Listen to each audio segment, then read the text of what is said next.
Well, hey, howdy, and welcome to the Camp Boondog Workshop. In a previous video, I was talking about how in Caswelling, font for a 316, a little bit of errant Caswell got into the pickup holes in the fuel tube and clogged it. So we had to try to clear it. In case this repair will work for the early CQs and all the arcs that have a nut on the bottom. This is a closer look at what the pickup tube on the inside looks like. It's a fairly heavy brass rod, has two holes drilled through it, and you got about, I don't know, over almost a half an inch from the bottom of this to the pickup tube.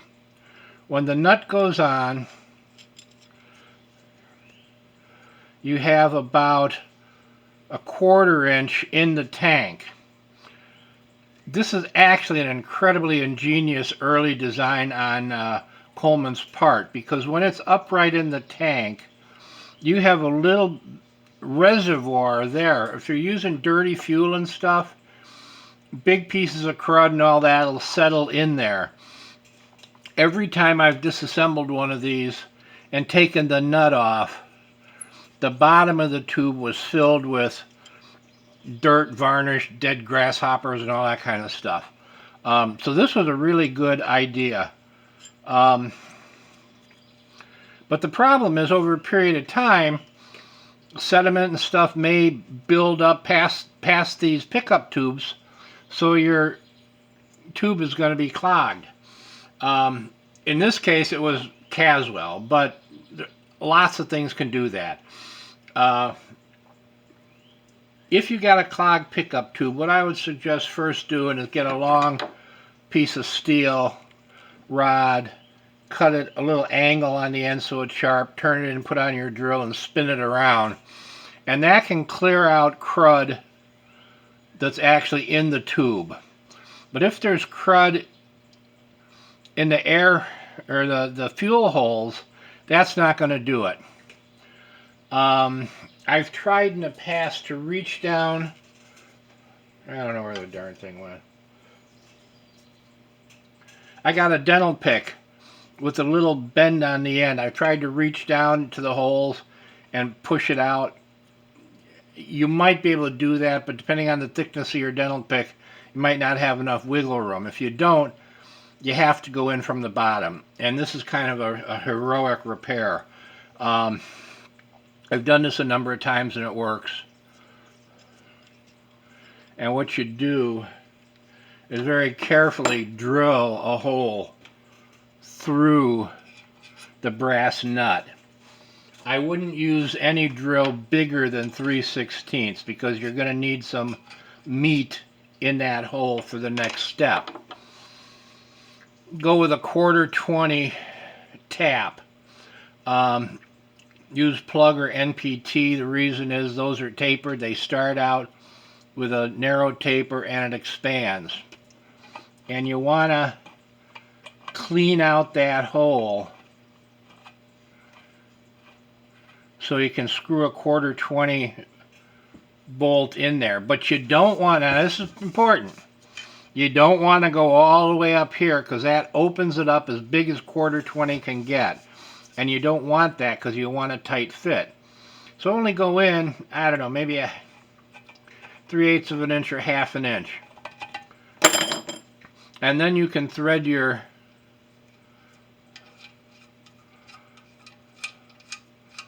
bolt in until it starts to get a little bit snug. You see, if you threaded it all the way up here, you could shoot that rascal all the way in, but that's not what you want. Okay, so I marked how deep it goes just for the purposes of showing you folks how that relates to this. Hang on. Okay, see, it only goes in that deep. It doesn't go in past the point where it's going to plug up your hole. You don't want to plug up your hole. You're just going to end up shooting yourself in the foot. Okay, so when you get it to this point, you could technically solder it in, heat the whole thing up and add solder. But if you got a good lead seal like this, those look pretty nice, and you don't want to screw it up too much. So what I'm doing on this one, I'm not applying any heat directly to this because I don't want to corrupt the lead seal. So what I'm doing, there's a product I use called, I got this stinking tape off of here, I don't need that tape on there. OD number 95.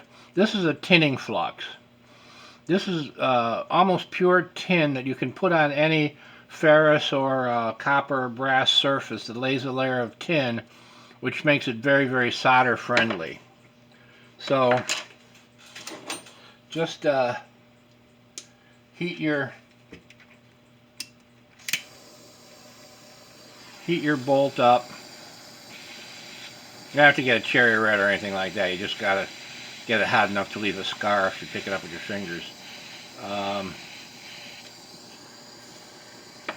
Dip it in, and see how it's turning silvery? That's a layer of tin on there. You can give it a couple little shots of tin. Okay? And then what you want to do is apply solder. You can use lead-based solder, plumber solder, any kind of solder. You want to put solder on the bolt. Make sure I got this so you can see it.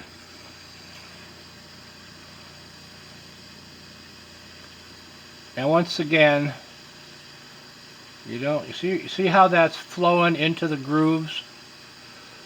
What that's doing is making your bolt fatter microscopically than quarter 20. Can lead be used as an effective seal? Yes, it can, because your filler cap has a lead seal in it. So, let me cool this off. I don't want to burn my fingers. I'll burn my fingers. Then you can screw that in, and you're going to notice it's going to be tighter than the first time you put it in. And what's happening is the lead or solder, lead-free solder, is deforming and making a tight seal. There you go, between the nut and the hole you drilled. This is a good seal. That'll hold pressure. Then what I'm going to do later, I'm not going to do it because it makes too much noise, whack this off with a little grinding wheel and buff it smooth. So since this is brass and that's brass, you won't even be able to tell that there's a plug in there. And that's a way to deal with clogged pickup tubes. As I said, it'll work on early CQs that have the nut on the bottom, and just about all the other arcs that have a nut on the bottom. The newer CQs, which have a little dimple, that's a whole different animal. You can't do that. But anyway, that's it. Hope that helps. If you got questions, email me, and I'll let you know what I think. All right, that's it. Goodbye. I'm out of here.